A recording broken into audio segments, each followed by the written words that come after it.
আসসালামু আলাইকুম। আমি আর আমার ছোটো ভাই যখন মসজিদে রওনা দিলাম, রওনা দেওয়ার সময় কিছু ভিডিও করলাম আর কি। রুম থেকে বের হলাম। রুম থেকে বের হয়ে তারপর রাস্তাতে যাচ্ছি, আমার ভাতিজার সাথে দেখা হঠাৎ করে। ভাতিজা বলল মসজিদে যাবি না, বললে যাবো। তারপর নানুর বাসায় আসলাম, নানুর বাসায় দেখলাম সিলিং লাগাইতেছে, তখন এখানে আয়সা দেখলাম।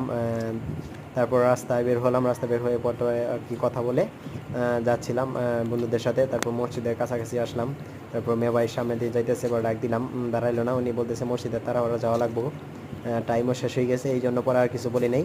তারপরে আমি ভিডিও চালু করেই মসজিদের ভিতরে ঢুকলাম। মসজিদের ভিতরে ঢুকে তারপরে দেখেন এই ইমাম সাহেব আর কি ওই করতেছে, ওয়াজ করতেছে।